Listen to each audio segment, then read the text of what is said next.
a unas dudas o a unas preguntas que ustedes tengan como público, pero digamos que si necesitan soporte posterior para este tema, cuenten con ello, no duden en preguntarnos.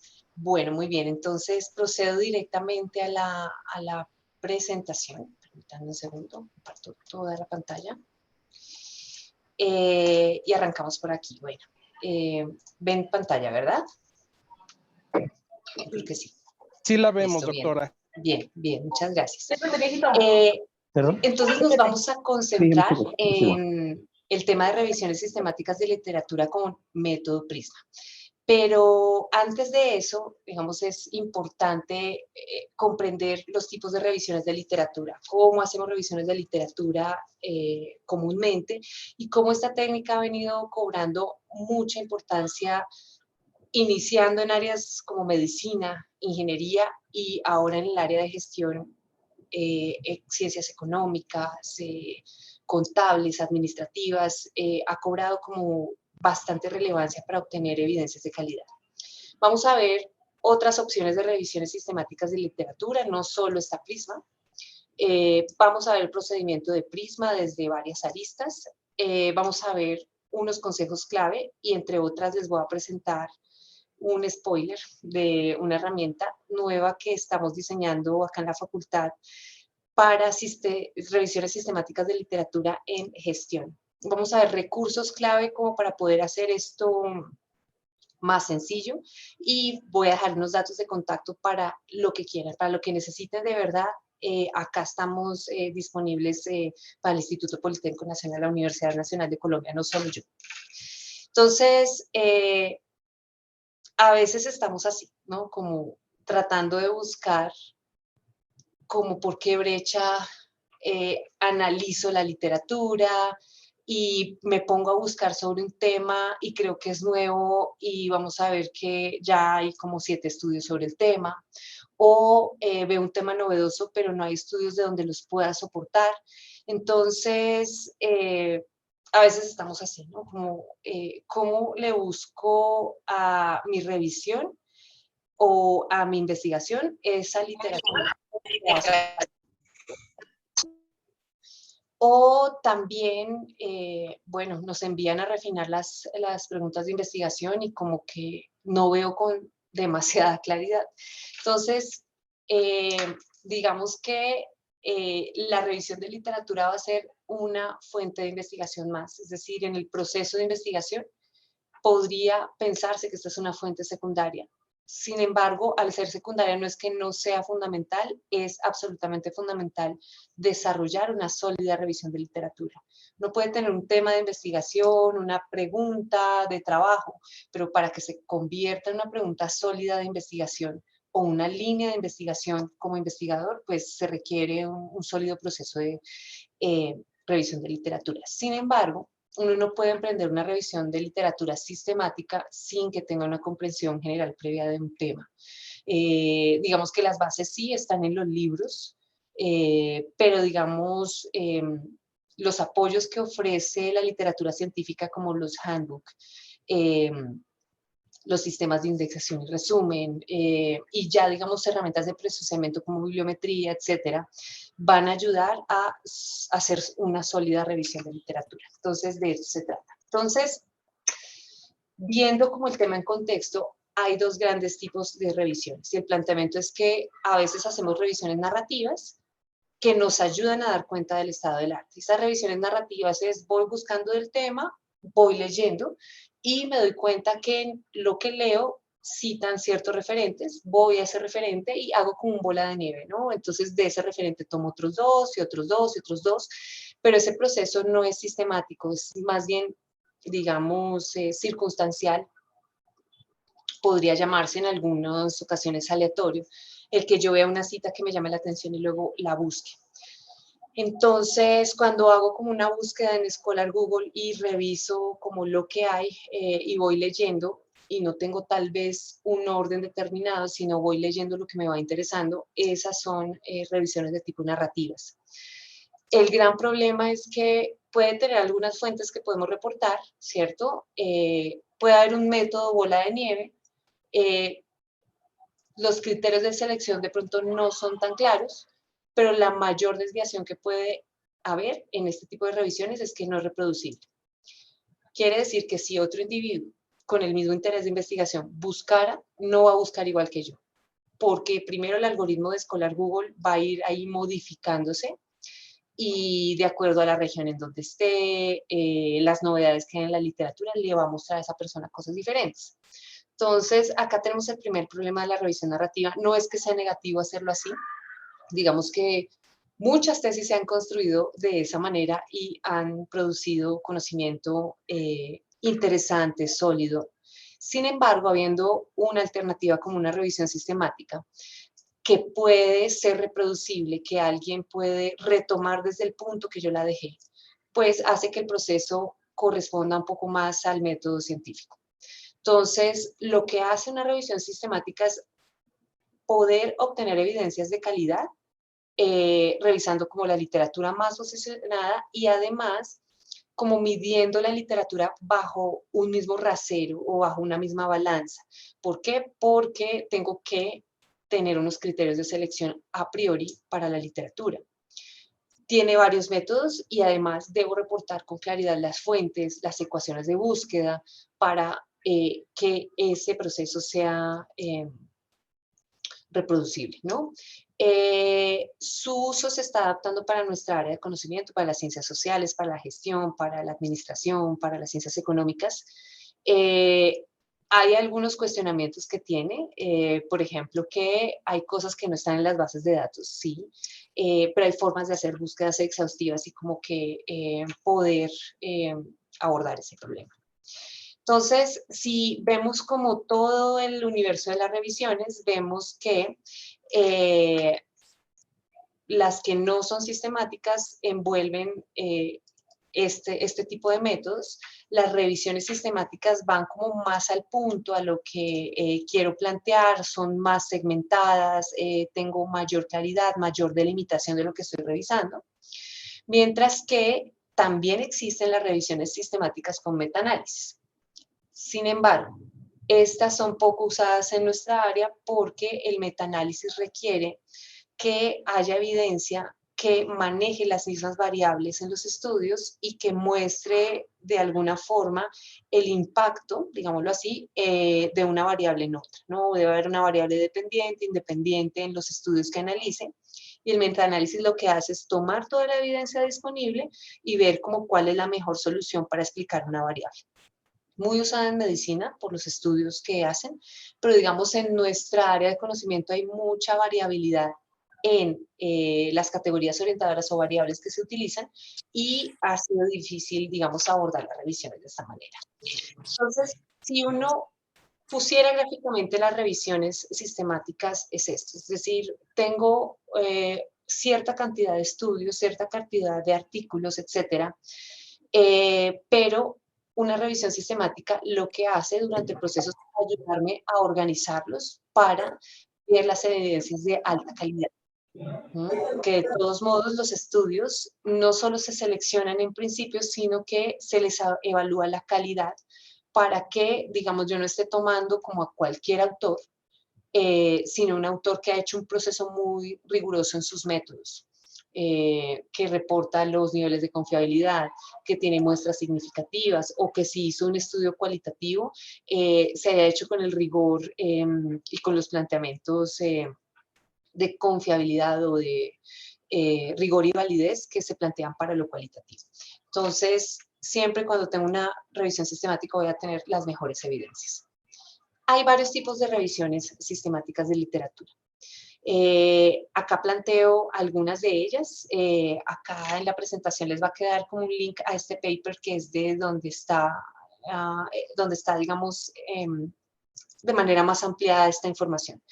Entonces, digamos que está KIPS, que de alguna manera está hecha para medicina, ¿no? Sintetiza información sobre rehabilitación, por ejemplo, estudios o metaanálisis sobre el tema de rehabilitación. Entonces, cuando alguien va a hacer un estudio de ese tipo, se va por este tipo de revisiones o de este tipo de estándar, que son estándares para lograr las revisiones. Van a ver que la mayoría provienen de medicina, sí, porque nada más buscar una enfermedad en medicina como palabra clave en las bases de datos va a arrojar 11.000 estudios fácilmente. Ellos publican todo lo que hacen, absolutamente todo lo que hacen es objeto de publicación. Entonces, es por eso que han creado estos métodos para poder hacer que las evidencias de calidad sean las que concentren la práctica. Está de economía de salud, consensus, check, y ahí hacen estudios de evaluación económica de los medicamentos. No la he utilizado para nuestra área, pero tengo colegas que hacen evaluaciones de impacto y han utilizado una adaptación de este estándar. Los ítems refieren a la cantidad de requerimientos que debe cumplir la revisión de literatura para que sea considerada como un proceso check, un proceso KIPS. Está CEP-MA, que es revisiones críticas o evaluaciones críticas de los metaanálisis o de revisiones sistemáticas. Entonces, lo que toma este estándar es revisiones sistemáticas ya elaboradas o metaanálisis ya elaborados y a partir de los metaanálisis hace supra-metaanálisis. O plantea cómo hacerlo. Critical Appraisal Skills, digamos que la clave de este estándar es que es hecho por personas independientes. Nadie trabaja en un laboratorio farmacéutico, es decir, terceros que no estaban involucrados o con ningún interés en el estudio que realizan las revisiones. Digamos que eso va a adquirir muchísima relevancia cuando se trata de quién financia la investigación, quién está detrás, entonces CASPE es para eso. Cheers consolida, digamos, los esfuerzos y las pautas para evaluación económica para Health Economics o Economía de la Salud. Hay otras herramientas de evaluación crítica, como JBI, pero es muy utilizada en una técnica que elaboran en medicina, que son los clubes de revista. Los clubes de revista ya los estamos aplicando acá en ciencias económicas y se reúnen, por ejemplo, en los grupos de investigación.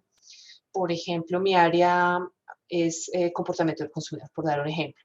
Cada estudiante cada 8 días debe haber leído el último paper que haya salido sobre comportamiento del consumidor, se les asignan y cada uno cuenta de qué se trataba el paper. Pero lo hace bajo este estándar, por ejemplo, para que le hagan una evaluación crítica a ese paper. Y con eso todos los estudiantes están actualizados sobre la frontera de conocimiento. Entonces, eso de los clubes de revista se hace cuando los médicos están en las rotaciones, pero digamos acá ya lo estamos aplicando porque eso permite que no nos tengamos que leer todos los papers todos al tiempo, sino que cada uno lee y bueno, cada quien con sus intereses de investigación va configurando qué lee de más y cómo se comparte conocimiento, se llama una comunidad de conocimiento. Estos 6 que voy a presentar acá, entre ellos Prisma, son los que más han venido siendo aplicados en nuestra área de conocimiento en ciencias sociales. Entonces, el primero es Próspero. Y la idea es recaudar todas las revisiones que se están haciendo, antes inclusive de que se publiquen. ¿Para qué? Para ver quién las está haciendo, qué está estudiando la gente y ayuda, digamos, a mirar para dónde va la frontera de conocimiento también, porque a partir de ver sobre qué están haciendo revisiones de literatura los demás, pues ahí puedo tener información de qué colegas puedo tener, dónde hacer la pasantía del doctorado, de la maestría, a dónde irme y qué experto está trabajando en X tema. Amstar es una para medir o evaluar las revisiones sistemáticas. Prisma es la preferida, digamos, por las diversas áreas de conocimiento. Digamos que la que tiene ingeniería, por ejemplo, o el protocolo que hace ingeniería, es muy similar a Prisma. Todos en el área de medicina siguen los protocolos Prisma, siempre están publicando con protocolos Prisma. Si ustedes se fijan, las últimas revisiones sistemáticas en el área de gestión reportan haberlo hecho con un protocolo Prisma. Entonces, este es el preferido para reportar las revisiones sistemáticas de una manera clara, contundente y que muestra cómo se hizo todo el procedimiento. Grade es para evaluar también la calidad y la fuerza de las recomendaciones que se hacen en una revisión sistemática. Es decir, ya es un criterio para evaluar ya una que, por ejemplo, si se las envían como revisores, etcétera, digamos que esta puede servir. Digamos que Agree ya es para enfocada la atención en salud y CADAS está hecha para ver la precisión diagnóstica tras una extracción de datos por revisiones sistemáticas. Entonces, esto está desarrollado en ese documento que trata de ver cuáles son los lineamientos que en gestión se están pidiendo por parte de los editores de las revistas para reportar revisiones sistemáticas de literatura. La conclusión es que casi todos siguen algo muy similar a Prisma, ¿no? Y acá está el diagrama de flujo de un Prisma, ¿no? Al final está de qué software salió esto, porque a veces una de las cosas más problemáticas cuando uno hace una revisión sistemática es reportar el gráfico. Esa es una de las cosas más complejas y que a veces uno se enreda, que si lo hago en Excel y demás. Bueno, esta es una alternativa que queda al final de la presentación de qué software estamos hablando. Pero básicamente utilizo este gráfico para mostrar que Prisma tiene tres grandes fases. Una de identificación de los estudios, otra de la revisión y como tal el tamizaje. Ese screening, la mejor traducción es tamizaje de los estudios. Tamizaje así como cuando tenemos un colador y solo pasa lo que, por ejemplo, el líquido, estoy, no sé, colando un jugo o un agua y solo queda cernido, digamos, los residuos, pero solo me queda el líquido y lo que realmente se quiere. Entonces, ese proceso se llama tamizaje y, digamos, es un proceso que empieza, por ejemplo, analizando títulos, luego los abstracts, pero para incluir, por ejemplo, que es la tercera fase, tengo que revisar en profundidad los estudios. Entonces, en la fase de identificación, yo planteo qué bases de datos utilicé. Las bases de datos más utilizadas son Scopus, Web of Science, por ser sistemas de indexación y resumen. Pero, por ejemplo, si yo en mi trabajo, en mi investigación, estoy tocando linderos de la ingeniería, yo no podría olvidar las bases de datos propias del área de conocimiento. Por ejemplo, si estoy trabajando un tema de producción, no podría olvidar Springer, por ejemplo, que es una base de datos clásica para el área de ingeniería.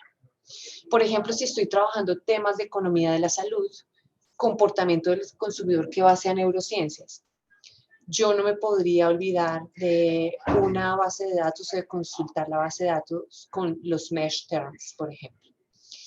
O, por ejemplo, si estoy trabajando en área de ciencias sociales, sociología del conocimiento, yo no podría dejar de utilizar JSTOR. Entonces, las clásicas y lo mínimos Scopus y Web of Science, que son los sistemas de indexación y resumen más utilizados globalmente, pero yo debo incluir registros inclusive de expertos.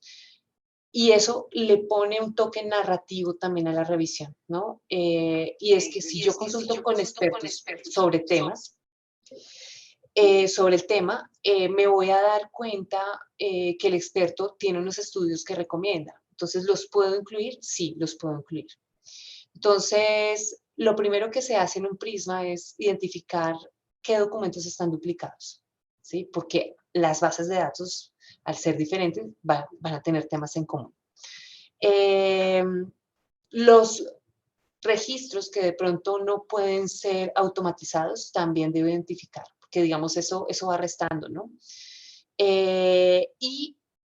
Registros que remuevo por otras razones que debo especificar. Una de ellas es porque el registro está en chino, ¿no? Y digamos el idioma no es fácil de abordar, de analizar, digamos que, o en ruso, ¿cierto? Está en otro tipo de tipografía, letras que no puedo manejar. Esa es una de las razones más comunes por las cuales se excluyen estudios en esta fase. Luego la fase de tamizaje resta de esta información, estos registros que se tuvieron que remover, bien sea por duplicados o demás, y ahí planteo qué registros voy a tamizar. Sin embargo, acá podría excluir del tamizaje algunos, sí, pero siempre debo reportar la razón por la cual excluyo. Por ejemplo, hubo un error en el análisis de duplicados y me di cuenta que acá hay unos. Sin embargo, yo les recomendaría que corrigieran acá para reportar y acá dejar en limpio los registros a revisar. Digamos que de esta resta resulta ¿no? Los registros que ya voy a obtener de las bases de datos. Sin embargo, va a haber algunos que de pronto no se pueden acceder, que a pesar de estar en la base de datos, no reportan, por ejemplo, resumen.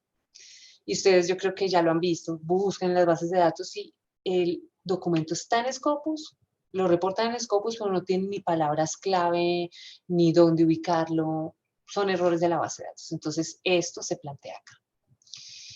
Y la resta de eso nos va a mostrar los registros que van a ser evaluados para ser elegibles. Y aquí es donde debo ser muy rigurosa, muy riguroso, planteando las razones de exclusión.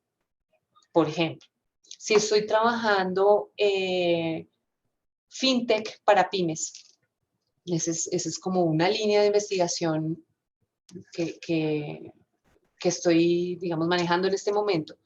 Y veo que a pesar de que yo en la ecuación de búsqueda le solicité que el documento trajera en su título, en su abstract, en sus palabras clave, pymes y, es decir, la intersección de esas dos cosas, fintech, y a pesar de eso, cuando lo leo no se trata del tema, esa sería una de las razones para excluirlo. Aquí las razones deben ser muy técnicas del contenido de los documentos. Por ejemplo, en ese mismo caso estoy buscando adopción de fintech por parte de pymes y el artículo me habla de fintech y pymes, pero no de adopción. Digamos, esa sería una razón para excluir. Y así sucesivamente puedo plantear cuántas razones necesite. Esas razones deben quedar a priori y yo debo tener claro qué es lo que estoy buscando. Finalmente, yo reporto acá los estudios que incluí, pero también yo le puedo poner una alerta a la base de datos que me reporte cada vez que hay un estudio nuevo con una ecuación de búsqueda. Y eso lo debo plantear acá. Es como fui incluyendo nuevos estudios que están en revisión. Sin embargo, digamos, este es un prisma antes de publicar. Cuando lo publico, sí planteo acá los elegidos. Más o menos cómo son las cifras. Es posible que acá recoja 1000 documentos, que después de eliminar los duplicados me queden 700. Los poco legibles o por otras razones removidos resultan siendo un 5% de eso. Luego, los que ya me quedan unos 650, 630. Luego, los que excluyo porque no se pueden ubicar y demás, serán unos 20 menos, pensemos en unos 610. Y ya los que analizo para elegibilidad, que me cumplen criterios de inclusión y exclusión, si fue una ecuación de 1000, me resultan siendo unos 200 estudios para revisar. Es por esta razón que una revisión sistemática, por lo general, no se hace en solitario. Una revisión sistemática es un grupo de investigación, 2 personas, 3 personas que van revisando. Además, porque hay herramientas que permiten ver o ver el criterio de las personas. ¿Por qué? Porque de alguna manera uno de nosotros puede ver como una razón para excluir al leer el abstract o el documento y la otra persona puede tener una opinión contraria. Entonces, hay un software que les voy a dejar al final que permite en doble ciego ir revisando los documentos para elegibilidad. Y luego llegar a consenso con el colega sobre los que de alguna manera tienen una divergencia entre las dos personas. Entonces, es clave pensar en que las revisiones sistemáticas rigurosas no se hacen en solitario. Cuando se hacen en solitario realmente y un revisor riguroso de una revista lo revisa, realmente se hizo una búsqueda sistemática más no una revisión sistemática, porque esa revisión sistemática sí va a requerir de esa revisión por lo menos de 2 personas del trabajo. Es como cuando se juzgan competencias, gimnasia. ¿Cuántos jueces hay? Por lo menos 6. ¿Por qué? Porque hay criterios y finalmente la revisión está siendo humana.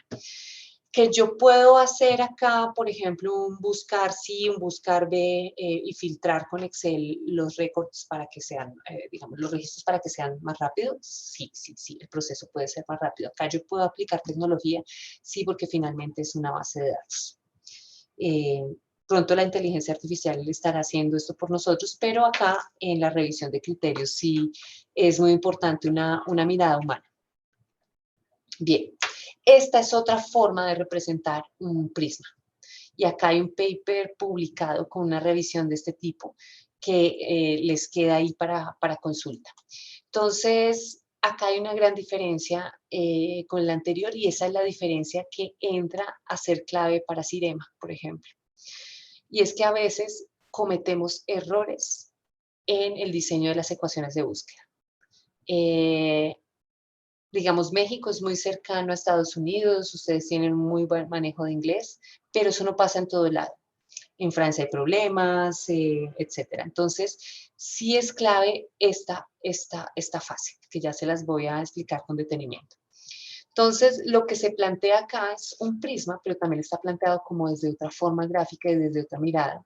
Es que se parte de una pregunta de investigación, una pregunta de trabajo que plantea un problema, que se desarrolla un protocolo de revisión, ya les voy a mostrar un protocolo de revisión, y que se testea o se evalúa por parte de expertos. ¿Qué puede evaluar un panel de expertos? Más que la revisión, el documento escrito es las palabras clave que utilicé, de tal manera que no se me olvide ninguna.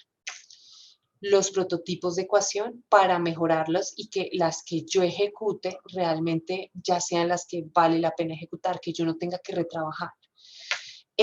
Las bases de datos que estoy seleccionando, porque pueda que alguna se me haya escapado por el tema, y los criterios de selección de los documentos. Entonces, fíjense que acá se incorpora esto para darle mayor rigurosidad.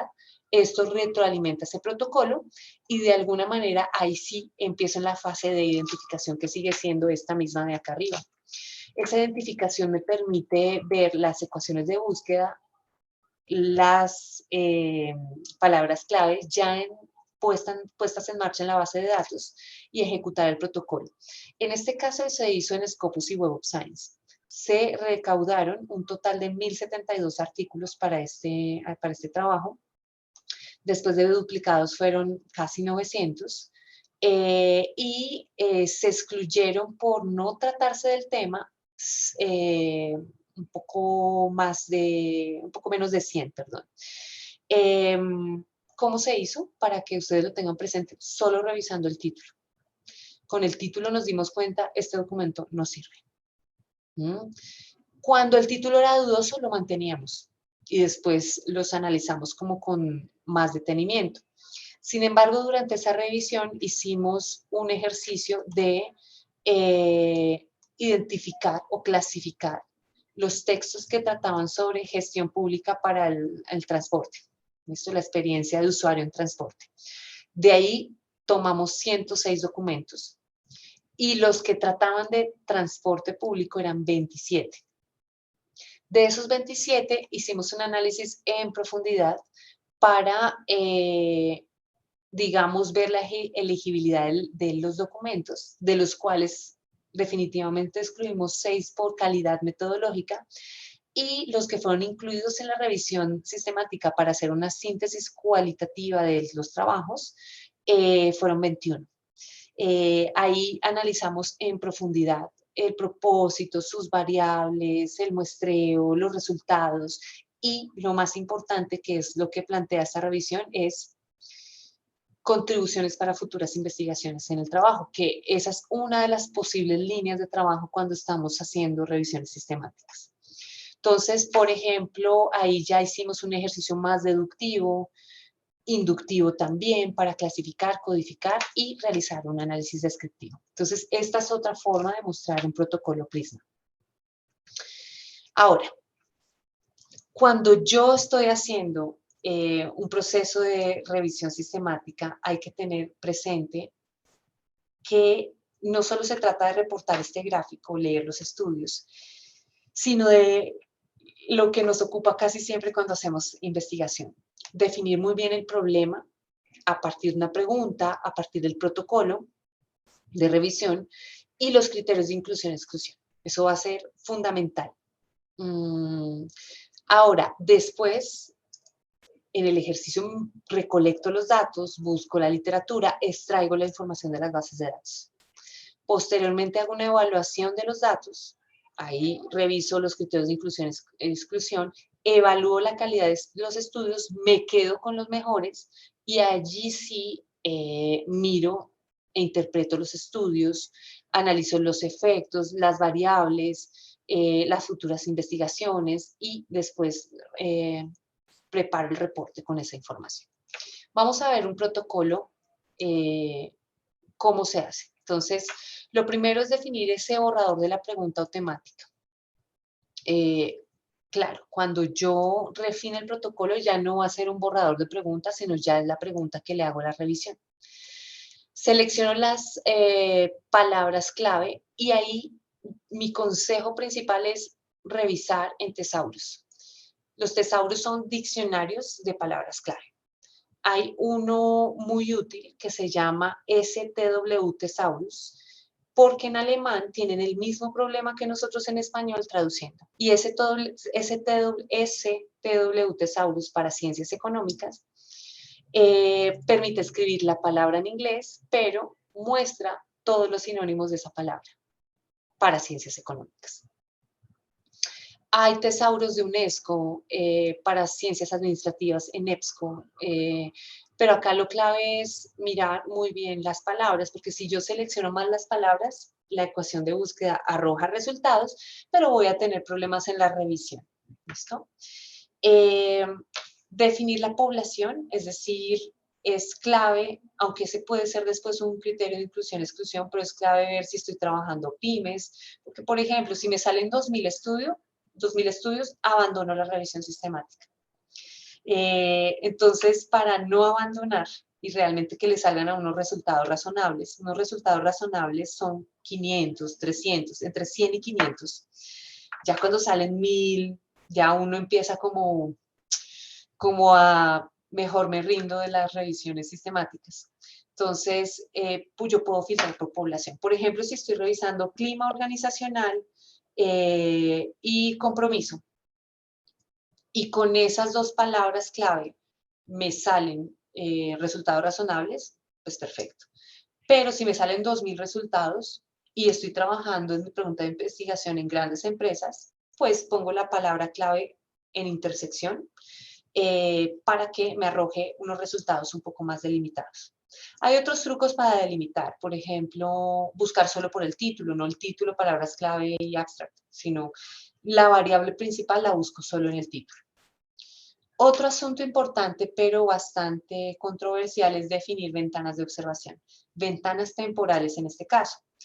Por ejemplo, si hubo una crisis petrolera y esa crisis petrolera es parte de lo que estoy investigando y digamos que estudios anteriores a esa crisis no me interesan, pues ahí yo puedo fijar unas ventanas de observación y delimitar por años los textos que voy a revisar. Hay algunos autores que recomiendan revisar solo los últimos 5 años. Hay otros los últimos 10 años. Pero si no hay una revisión sistemática previa de su temática, realmente valdría la pena hacer una revisión sistemática completa. Si ya hay una previa y se le va a dar una continuidad porque han pasado 10 años y se quiere actualizar esa revisión, ese podría ser otro criterio para ponerle una ventana temporal y solo revisar estudios entre 2003 y 2023, por ejemplo. El otro asunto en el protocolo que debe hacer parte de él es qué recursos selecciono. Entonces acá dejo como una serie de recursos, digamos que Scholar Google es etéreo porque puedo arrojar cientos, miles de resultados. Si yo no refino bien la ecuación, Sin embargo, hay otro recurso que se llama Dimensions o dimensiones, Dimensions, que permite ver en los documentos de acceso abierto. ¿Por qué? Porque en Scopus van a estar las revistas de acceso cerrado, en Easy Web of Science también, en JSTOR. En Redalyc hay algo de acceso abierto, pero Dimensions me va a recoger con la ecuación que le proponga Redalyc, Cielo y Scholar Google en una sola. Es un sistema también de indexación y resumen, lo que quiere decir que me arroja el título, el abstract y las palabras clave, que es lo que en principio necesito para hacer revisión sistemática. Después, cuando esté evaluando la calidad o las primeras fases de la revisión sistemática con Prisma, cuando esté evaluando la calidad y necesite los artículos en texto completo, solo busco de las evidencias que tuvieron la calidad suficiente. Luego viene la fase de construcción de ecuaciones de búsqueda, que ya les voy a mostrar un ejemplo concreto de ello. No menos importante van a ser los criterios de depuración. Los llamo de depuración porque pueden ser de inclusión, exclusión o clasificación. Entonces son criterios para ir filtrando la información. Esto es un consejo clave de CIREMA, que es la nueva herramienta que estamos trabajando en la facultad, que es esta. Esta va a ser muy importante. La revisión del protocolo de los pasos 1 al 7 por parte de un experto o un colega. ¿Para qué? Para estar seguros de que esto está perfecto y no perder tiempo cuando ejecute. ¿Listo? Porque, bueno, yo puedo poner las ecuaciones, pero luego, si están mal, repetir el proceso es algo dramático, por no decir menos. Lo primero es definir el borrador de la pregunta. Acá hay un ejemplo. Una pregunta que se le hace a la revisión sistemática no necesariamente es la pregunta de investigación, es muy similar, contiene las variables de la pregunta de investigación, pero realmente lo que le pregunto a la literatura es qué hay en los estudios previos, por ejemplo, de diseño de experiencias para servicio al ciudadano. Hay diferentes colores en esto porque el diseño de experiencias, si son solo experiencias de servicio al ciudadano, por ejemplo, pero no trae el cómo diseñar la experiencia, ese puede ser un criterio de exclusión. ¿Por qué? Porque es mi interés de investigación reconocer cómo se configuran o cómo diseñar como tal esas experiencias, por ejemplo. Entonces, ya puedo ver que las palabras clave pueden ser estas, ¿no? Para este ejemplo, ¿no? Cada uno con su ejemplo, pues puede ir revisando. Entonces, por ejemplo, en esta pregunta, la población va a ser el ciudadano, citizen, ¿no? Entonces, eso debe ser parte de las palabras clave. Cuando hay una revisión sistemática previa que tiene más de 3 años, mi recomendación es revisar lo nuevo después de esa revisión sistemática.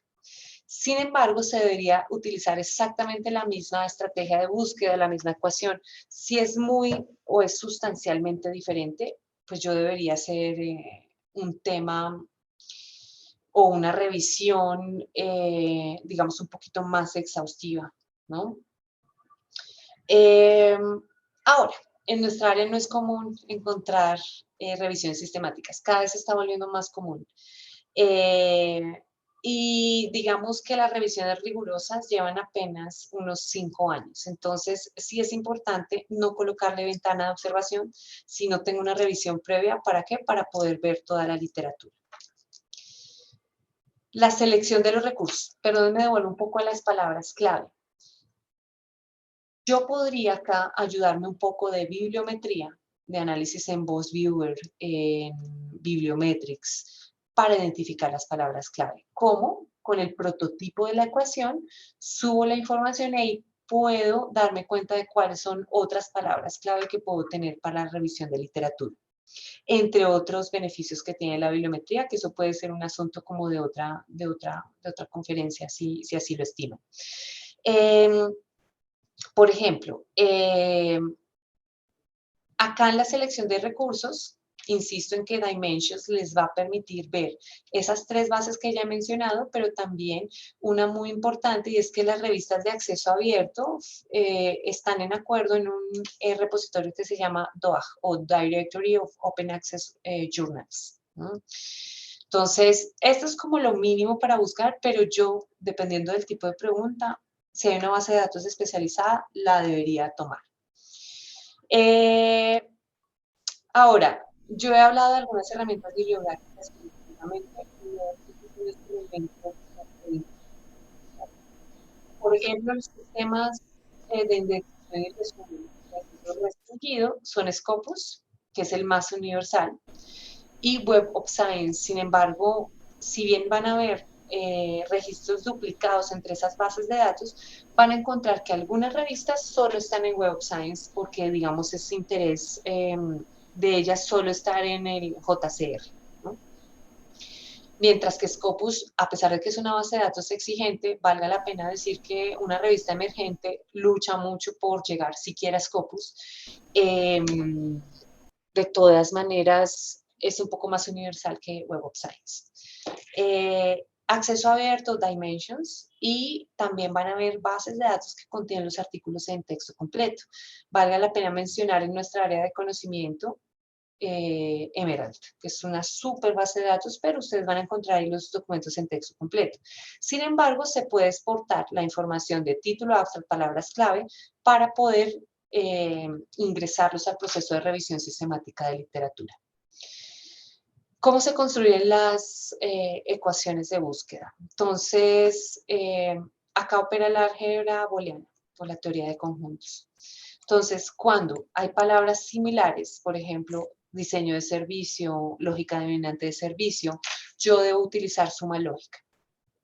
Y en el primer campo de la base de datos, utilizar toda esa suma lógica.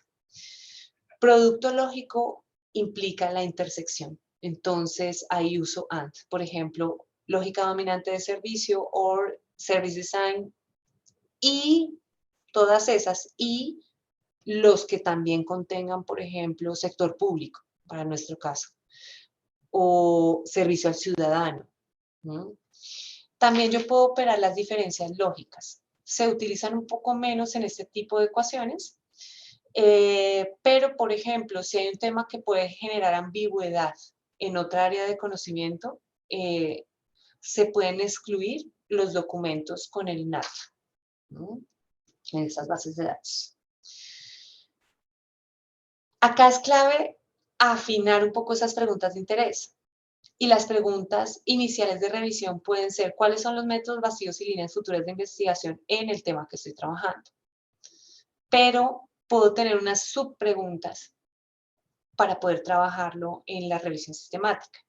Por ejemplo, en esta lo que les planteo, conceptos, posturas conceptuales que se utilizan para abordar un tema, métodos para abordar un tema, vacíos en este tema, recomendaciones de futuras líneas de investigación en este tema.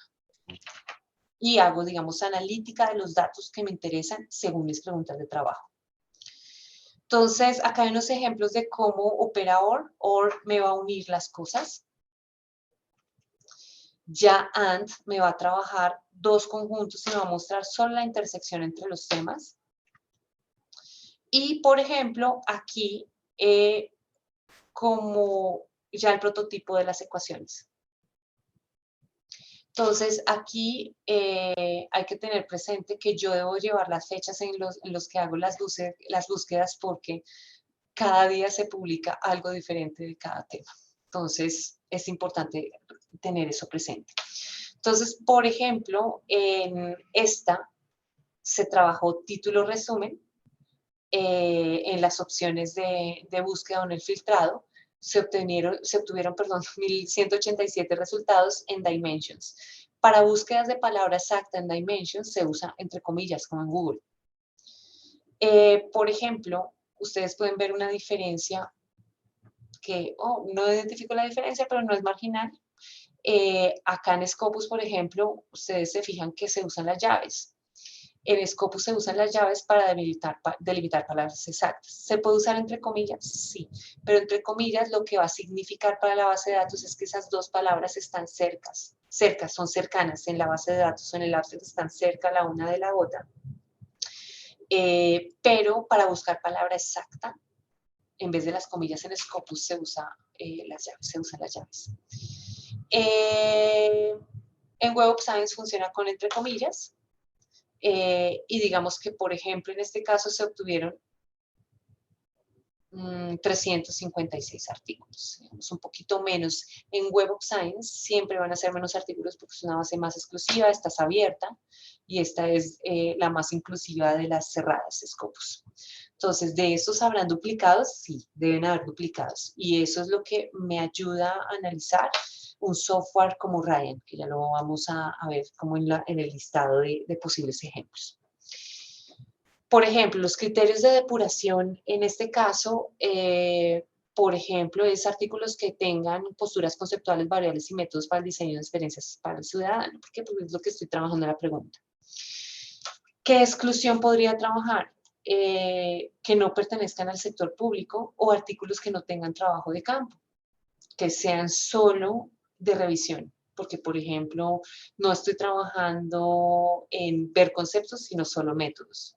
Entonces, los que no tengan validación empírica no me van a interesar en este caso. Dependen los criterios de depuración de los intereses de investigación de cada uno. Esto es un mero ejemplo. Bueno, insisto en la revisión del protocolo por parte de colegas para que no se nos pase nada.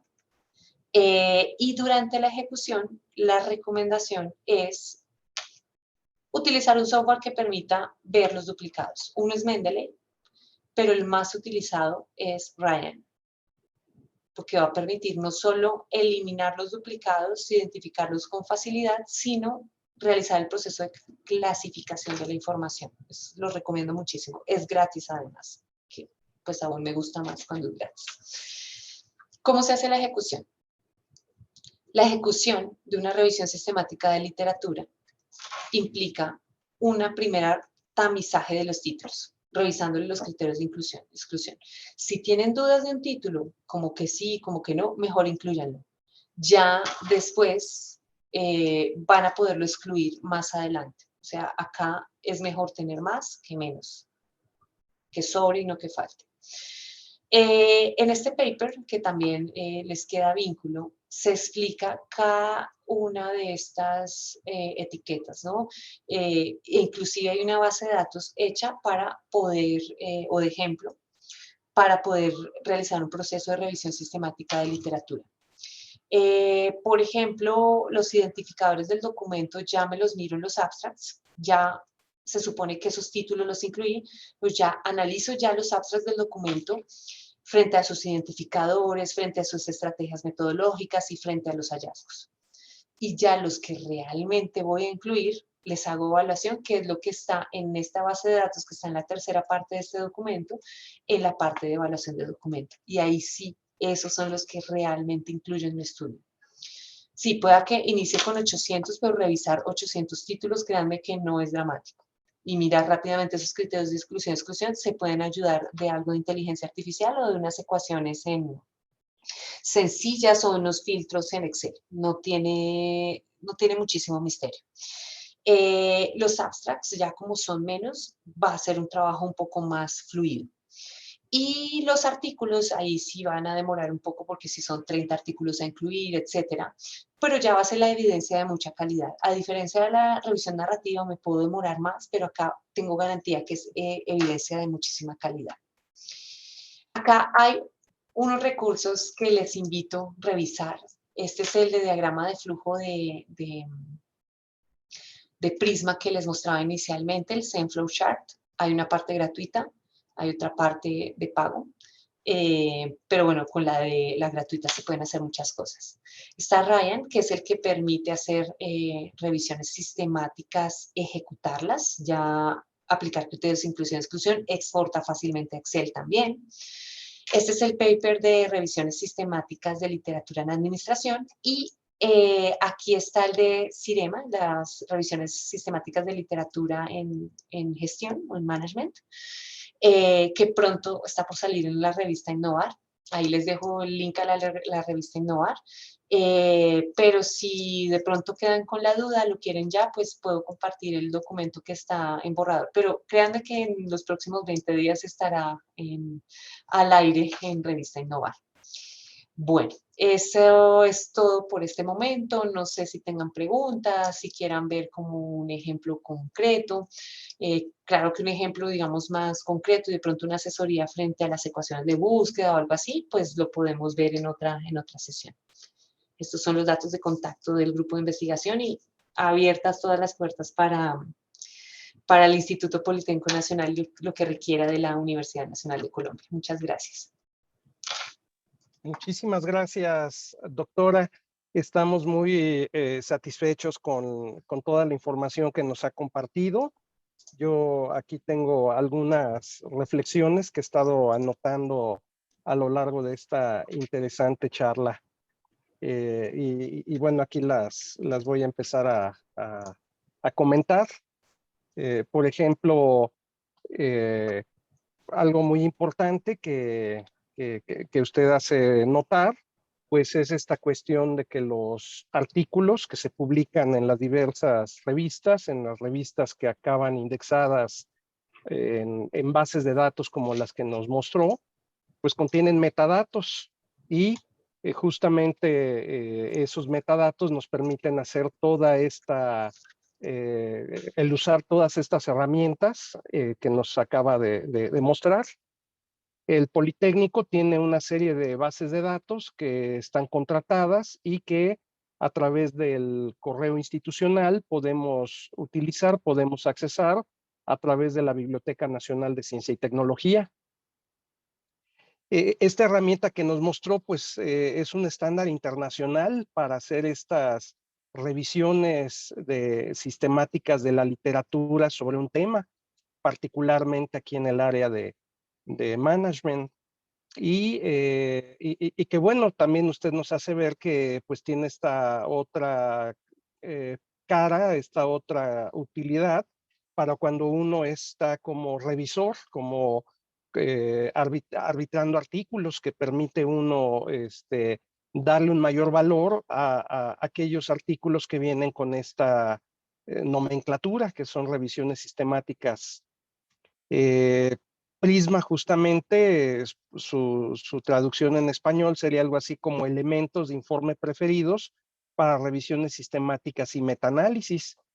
Esta versión me parece que es la de 2020, es la que contiene 27 temas, 27 cuestiones, un checklist con 27 elementos que hay que tomar en cuenta y que bueno, como usted nos comenta, nace probablemente en otra área, pero bueno, esto es lo interesante de estos trabajos multidisciplinarios, transdisciplinarios.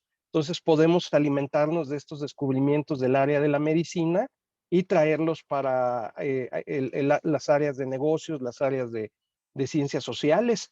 Probablemente para todos nosotros puede ser bastante común por ejemplo, el estilo de publicaciones APA, que es del área de psicología. Sin embargo, es el estándar reconocido para el área de sociales, el área de educación. También estaba reflexionando en esta cuestión de los tesauros y bueno, yo aquí les recomiendo estos que son del área de educación. Por ejemplo, la Universidad Nacional Autónoma de México tiene dos tesauros. Uno que es el de la coordinación de la Universidad Abierta, Innovación Educativa y Educación a Distancia de la UNAM, la CUAED, que pues ha publicado un glosario de innovación educativa. Y otro clásico de el IRECIE de la UNAM. Y en inglés está este vocabulario controlado de ERIC, que son, y ya usted mencionaba, por ejemplo, también el de la UNESCO. Entonces, son estas herramientas que ayudan al investigador, que ayudan al estudiante de posgrado, aquel que está haciendo la especialidad, la maestría, el doctorado, pues a darle forma, a darle eh, todos los elementos necesarios para iniciar el estudio de un tema de investigación. Entonces, a mí me parece fundamental toda la información que nos acaba de compartir. Creo que pues será de gran importancia este, que la conozcan los que nos acompañaron. Por aquí veía que están actualmente conectados. Llegamos a tener hasta 45 participantes, ahorita tenemos 40. Y bueno, yo quiero felicitarla por compartirnos estas herramientas que a veces pues solo uno descubre cuando llega a hacer un doctorado y todo eso, y que bueno, facilitan de gran manera el trabajo de investigación. Quisiera abrir a partir de este punto la sesión de preguntas, y ya por aquí encuentro una que dice: ¿podríamos realizar un artículo con la bibliografía recabada a través de esta revisión sistemática? Por supuesto, Heidi, y es la idea. Realmente tras un trabajo de estos tan exhaustivo, que es con información secundaria, la idea es publicarlo. Entonces, sí, y cada vez están siendo mejor aceptados por las revistas. Hace unos 20 años, 15 años, era muy difícil, incluso hace 10 años, publicar una revisión. Digamos que eh, tanto en las revistas destacadas, etcétera, digamos, había revistas especializadas, al menos puedo hablar del el Academy of Marketing Science, tenía una revista especializada en revisiones, pero realmente esas revisiones llamaban a los gurús del tema a hacer las posibles conceptualizaciones. Y digamos que ellos eran los únicos que podían hablar de artículos de revisión. Sin embargo, esta herramienta o estas herramientas o este tipo de revisiones que permiten mostrar un proceso riguroso, con método, reproducible, han abierto el campo a que los editores acepten cada vez más las revisiones sistemáticas como un método de indagación propio y como artículos muy valiosos.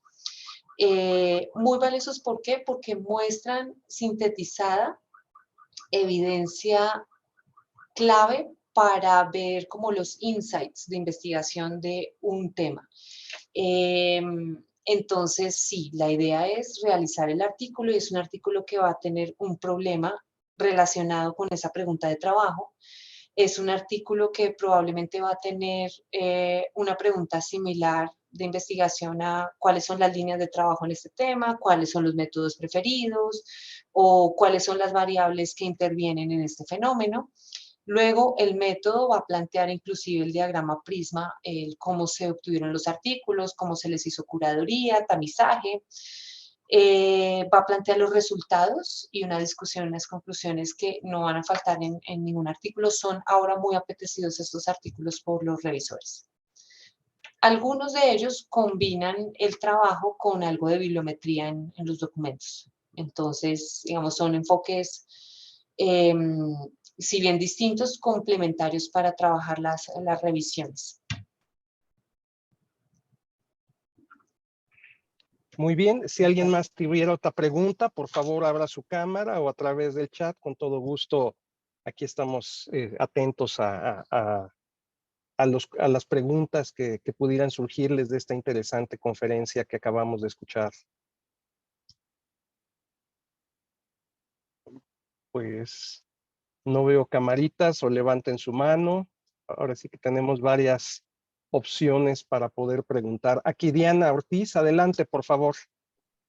Hola, buenas tardes. Muchas gracias por la presentación. Perdón, tengo una duda. He visto que Prisma se utiliza mucho en el campo de la medicina. Sin embargo, ahorita con la explicación entiendo que también se puede utilizar para las ciencias sociales y las ciencias económicas. ¿Es correcto? Es correcto, de acuerdo. De hecho, los editores prácticamente exigen que se haya hecho un Prisma. Porque Prisma permite, con ese checklist y esos 27 requerimientos, ver cómo planteamos rigurosamente una revisión. Sin embargo, como les comentaba, en Cirema nosotras estamos planteando 32 elementos, algunos opcionales, pero también que son importantes de reportar en una revisión. Por ejemplo, conflictos de interés, Por ejemplo, si el investigador o parte del equipo revisor hace parte de la junta directiva de una empresa que tiene interés en el tema de investigación, debería declararlo en el documento. ¿Por qué? Porque eso puede generar algunos sesgos frente al tema. Entonces, sí, el protocolo PRISMA, de hecho, es prácticamente exigido un número especial, o las revistas están haciendo llamados a números especiales de revisiones. Y de hecho exigen que se lleve a cabo el PRISMA. Y es una revista que se llama recientemente International Journal of Consumer Studies. Vi otro llamado a revisión de, se me olvidó, Cuadernos de Gestión se llama la revista, y prácticamente los papers de soporte, los artículos de soporte que planteaban allí, utilizaron Prisma directa o indirectamente. Entonces la respuesta es sí. Muchas gracias. Protocolo de estos. Muchas gracias, doctora. No sé si alguien más tuviera otra pregunta. Repito, pueden levantar la mano, abrir su cámara, expresarla aquí en el chat. Creo que tenemos a una investigadora de alto nivel que utiliza estas herramientas de metodología de investigación que facilitan pues el trabajo para llevar a cabo estos trabajos formales y como se solicitan en estos journals de alto impacto. Entonces, aprovechen para preguntar. Pues creo que ya no hay más preguntas. En este caso, pues le daría la palabra al maestro Jesús para cerrar esta intervención. Solo un detalle, doctor, y es comentarles que tal vez sea demasiada información en este momento abrumándolos. Quisiera como que se tomaran el tiempo como para digerirla, como para tratar de hacer una ecuación de búsqueda. Y si tienen dudas, nos escriben y les damos como el soporte, porque sé que en principio hacer esto por primera vez es muy complejo, puede sonar muy aparatoso, pero no solo nosotros, sino estoy convencida que el personal de la biblioteca, las bibliotecas han cambiado mucho, ya las bibliotecas no son anaqueles donde están los libros y está el servicio de las bases de datos, sino se están convirtiendo en centros de recursos y de soporte para los investigadores. Entonces, basta con acercarse a la biblioteca y ellos saben fundamentar bien las ecuaciones, conocen bases de datos alternativas, tesauros y tienen convenios con otras universidades. Acá en la universidad quisiéramos tener todas las bases de datos, pero el presupuesto, realmente no hay presupuesto que alcance para tenerlas todas. Pero las bibliotecas por lo general trabajan en convenios, se prestan bases de datos y eso solo lo sabe el bibliotecario. Entonces, apóyense mucho del personal tan maravilloso que tienen allá en el Instituto Politécnico Nacional para hacer estos trabajos.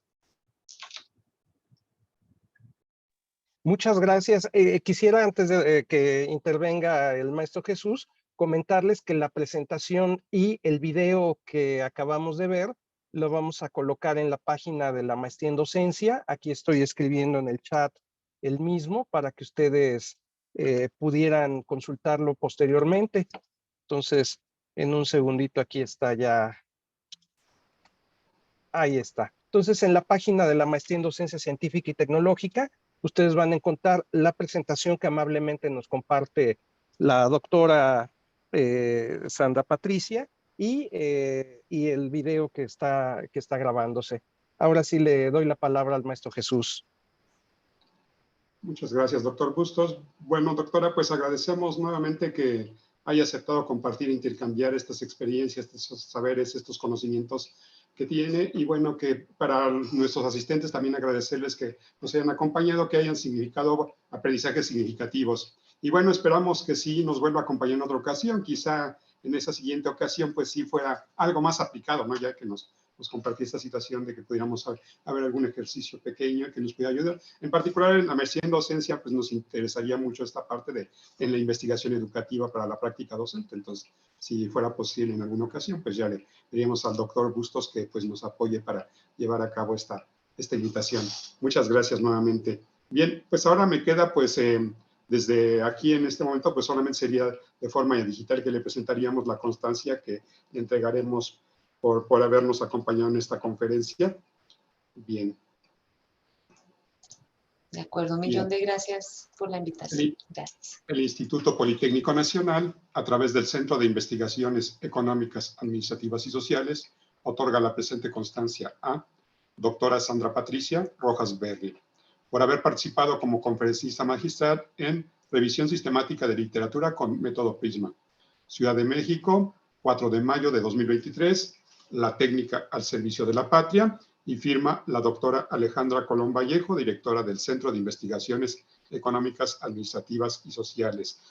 Más adelante, pues, le haremos llegar esta constancia en forma digital. Y bueno, si en algún momento tuviera oportunidad de visitarnos acá por México, pues ya le haríamos la entrega en forma, pues, impresa. Muchas gracias. Bien, y para cerrar esta presentación, pues, me queda, pues, comentar este aspecto de que para que se lleven a cabo estas actividades, pues, todo está, pues, coordinado por el núcleo académico de la maestría en docencia científica y tecnológica, y en esta ocasión en particular la coordinación general la llevó el doctor Eduardo Bustos Farías. Y bueno, también quiero agradecer a nuestras autoridades del Centro de Investigaciones, ya comentaba pues, la directora Alejandra Colón Vallejo, y bueno, aquí está el directorio de las diferentes autoridades que también pues en alguna medida se involucran para que pueda llevarse a cabo esta actividad. Ya ven que también actualmente pues esto del uso de las tecnologías de Internet y todo lo que involucra, pues nos permite estos trabajos a distancia. Y bueno, pues ha sido muy importante para nosotros que haya ocurrido esto. Y bueno, también pues aquí los datos de lo que corresponden a la coordinación de la maestría en docencia científica y tecnológica, las redes sociales. Y bueno, pues para cerrar, pues nosotros continuamos con este tipo de actividades académicas que son parte de la formación que tenemos en nuestro programa. Y bueno, la próxima actividad que tenemos y están cordialmente invitados es la siguiente. Dentro de 2 semanas tendremos el Foro Internacional Inteligencia Artificial y Docencia Científica y Tecnológica. Y bueno, tenemos varias ponencias que aquí ven y bueno, podrán consultar en la página del CIECAS. Están cordialmente invitados. La primera conferencia que tenemos pues es la inteligencia artificial en educación, impartida por el doctor Claudio Rama Vitale, y bueno, él es de Uruguay, y bueno, nuevamente están invitados, es de acceso gratuito, es en línea, pues esperamos que puedan acompañarnos. Pues por mi parte sería todo, muchas gracias y hasta luego, tengan una buena tarde. Muchas gracias. Muchas gracias. Saludos. Gracias, hasta pronto. Gracias, buenas tardes. Hasta luego. Hasta luego, excelente tarde. Gracias, doctora. Gracias Sandra. a ustedes. Gracias, un Gracias. honor. Muchas gracias. Y hasta pronto. Esto no termina aquí. Así es.